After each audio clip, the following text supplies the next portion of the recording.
all, welcome back to Triple Goddess Soapery. My name is Angela, and today we are making Okanagan Apple Orchard. This is a lovely, fresh, appley, clean scent. One of my favorites. It's actually out of stock right now because I recorded this video last year and have not gotten around to doing the voiceover and editing the video, so here we are.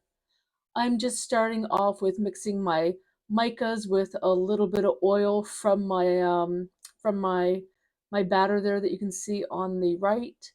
I love making these monochrome drop swirl type soaps where I just use one color mica and I'll whiten it up with a little bit of titanium dioxide, and then I'll have one that's just pure color, and then I drop swirl that into the white soap and it just makes a really pretty color.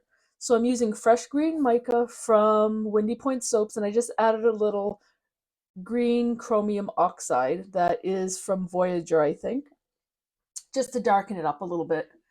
So I'll have a light green, a dark green, and then my regular white batter, and I'll drop swirl it all into that, and it comes out really nice in the end. This is one of my absolute favorite type pours and my favorite ways to color soap. So this is just some water-soluble titanium dioxide. It is my preference to use because it's just so easy to blend in the water, and it just works really, really easily. So we're just going to mix that up with a little bit of distilled water and put it aside.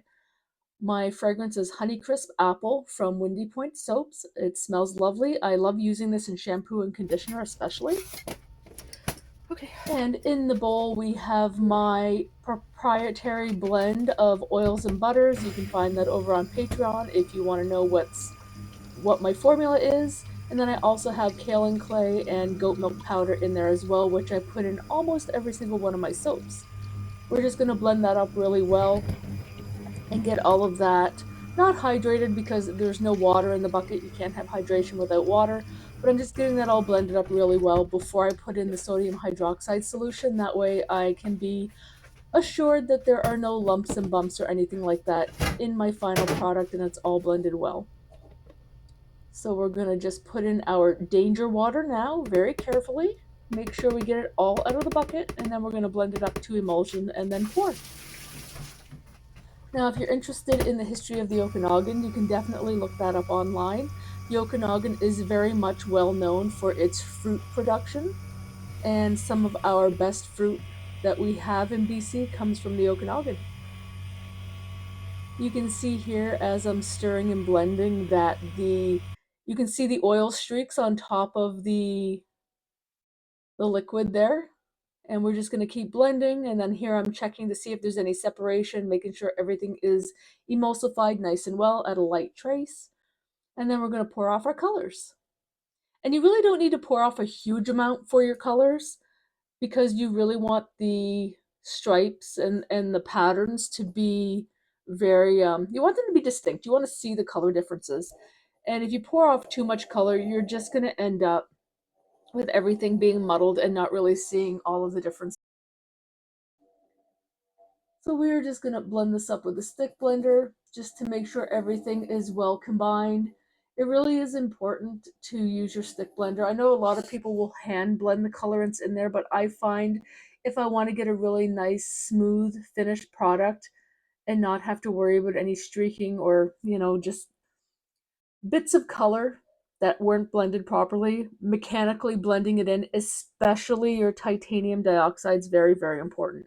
If you were to hand blend in your titanium dioxide solution into this batter, you would not get the beautiful white finished product like you do by mechanically blending it in with a hand blender. I hope that makes sense. And also something to be aware of when you're blending in your titanium dioxide, it is known to accelerate your trace a little bit, and it's not a big deal, and I don't find it's ever that concerning.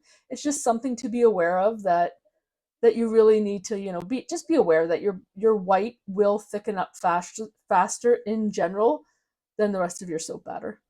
And for a in the pot swirl, that's actually a good thing because you want to have a medium trace when you're doing it in the pot swirl so that your colors are distinct and they don't muddle up and just turn into like just a mess, a blobby mess. I don't know. It's been a while since I've done a voiceover, and I will apologize for taking so long between all of my videos before I post something. 2025 has just been a weird year. I've definitely been low on energy and motivation. Definitely working hard on the business, but not working hard on YouTube. That is for sure. And I would like to take a second here just to say thank you to all of my patrons. If you didn't know, I do have a Patreon, and I'm easy to find. I'm Triple Goddess Soapery over there. There's a free option, and there are a couple of paid options as well. I do post a lot of my formulas over there, and I answer any questions that you may have. And if you have questions on YouTube, I do generally answer all of the questions that people ask on videos, even on my old videos, assuming it's a question that I can easily answer. Sometimes people will ask a question on YouTube and I have no idea what they're talking about, especially when it's on an old video. And if it's on an old video, sometimes I just don't respond because I don't know the answer, and I don't want to go back and sit down and watch that video all the way through to figure out what you're asking. So I do apologize, but sorry, not sorry. Anyway, back to the original topic. I have a Patreon, and I have quite a few subscribers over there, and I just want to say thank you very much to my patrons. I really do appreciate you in today's economy. Being able to subscribe to someone's channel and support them, it's a big deal, and I really do appreciate that. So, thank you very much. Anyway, we're just going to decorate the top here a little bit just with a spoon. I don't do anything fancy. I'm not that big on super fancy tops. I don't like high top soap. I think they look funny when they're cut. And that's just me. So we're just going to flip it and stir it around a little bit. And I always go a little too far. I always muddle my tops because I don't know when to stop. And all we're going to do is use a little bit of white diamond mica on the top. I have it in a dry sprayer, and we're just going to spritz the top with white diamonds mica, which I also bought at Windy Point Soap. And then we're going to sprinkle some, I believe it's called moon something glitter. I always forget. It will be listed below in the description box. And I bought it on Amazon. It actually is from the UK, and it is plant-based biodegradable eco glitter. So is the white diamonds mica. So it will dissolve in water, it won't clog up your drains, and it is plastic free, so you don't have to worry about the environment with this stuff, so it's great. There, we're going to spray with a little bit of rubbing alcohol on the top, and then we stick these in my old Amazon box with a towel on top so that they can saponify overnight. It helps with soda ash, it helps with making sure that the soap not saponifies all the way through. It makes sure that we get a gel phase all the way through to the edges, and it really helps with making the colors pop, and you don't get that weird ring in the center of your soap.